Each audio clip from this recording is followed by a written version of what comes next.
السلام علیکم ورحمۃ اللہ وبرکاتہ۔ 19 ذی الحجہ صرف 5 منٹ کا مدرسہ۔ آج ہم بات کریں گے اسلامی تاریخ میں حضرت مولانا جلال الدین رومی رحمۃ اللہ علیہ کے بارے میں۔ آپ کا نام محمد، لقب جلال الدین اور مولانا روم کے نام سے مشہور ہیں۔ بلخ میں 6 ربیع الاول 604 ہجری کو پیدا ہوئے۔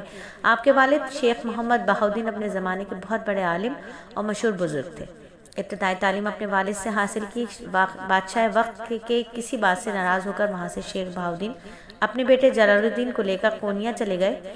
اس وقت جلال الدین رومی کی عمر 18 یا 19 سال تھی۔ آپ نے کونیا میں تقریباً 8 سال مختلف اساتذہ سے علم حاصل کرتے ہوئے ملک شام کے علمی شہر حلب کا رخ کیا۔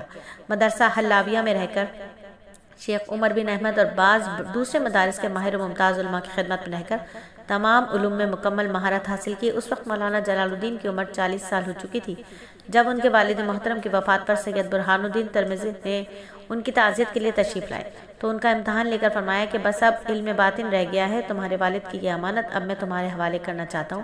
چنانچہ 9 سال تک مولانا رومی نے ان کی صحبت میں رہ کر علم باطن اور معرفت و سلوک کے مراتب طے کر لیے۔ اور اللہ کی قدرت کی بات کریں کہ ستارے آسمان میں، کھلے آسمان پر رات پہ جو ہمیں بے شمار چمکتے ہوئے ستارے نظر آتے ہیں، ان ستاروں کی چمک اور روشنی سے آسمان بڑا خوبصورت دکھائی دیتا ہے۔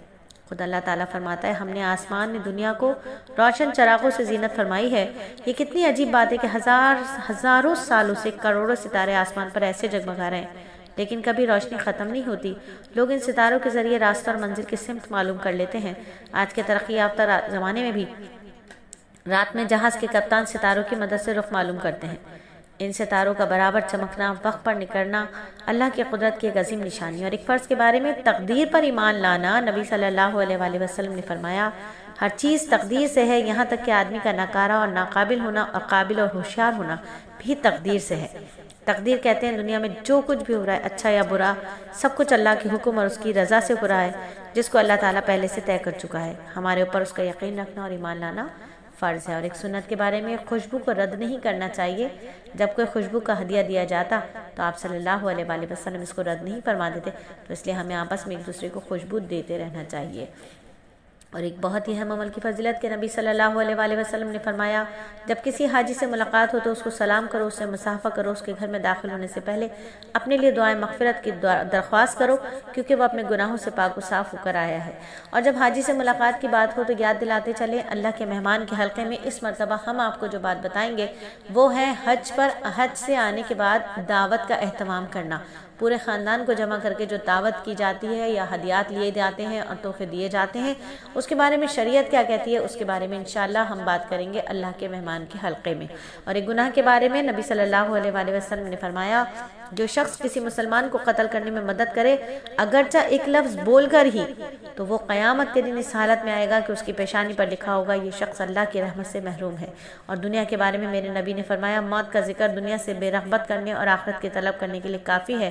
اور اہل جنت کا انعام اللہ تعالیٰ قرآن میں فرماتے ہیں، اس دن بہت سے چہرے تر و تازہ ہوں گے، اپنے نیک اعمال کی بدولت خوش ہوں گے، اونچے اونچے باغوں میں ہوں گے۔ وہ باغوں میں کوئی بیہودہ بات نہیں سنیں گے، اس میں چشمے بہہ رہے ہوں گے۔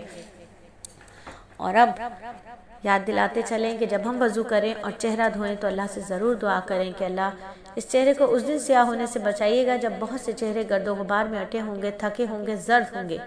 اللہ اس روز ہمارے چہرے کو اپنے نور سے روشن فرمائیے گا، اپنے نور سے روشن فرمائیے گا۔ اس چہرے کو ذلت کی سیاہی سے بچائیے گا، اس چہرے کو متقین کا چہرہ بنائیے گا۔ آمین ثم آمین۔ اور طب نبوی سے علاج کی بات کریں کہ اما عائشہ بیمار کے لیے تلبینہ تیار کرنے کا حکم فرماتی ہے اور فرماتی تھی کہ میں نے نبی صلی اللہ علیہ وآلہ وسلم کو ارشاد فرماتے ہوئے سنا ہے کہ تلبینہ بیماروں کے دل کو سکون پہنچاتا ہے اور رنج و غم کو دور کرتا ہے۔ یعنی بارلے جو ہوتا ہے، جو جو اس کو کوٹ کر دودھ میں پکانے کے بعد مٹھاس کے لیے اس میں شہد ڈالا جاتا ہے جسے تلبینہ کہتے ہیں، یہ کھانا بہت اچھا ہے۔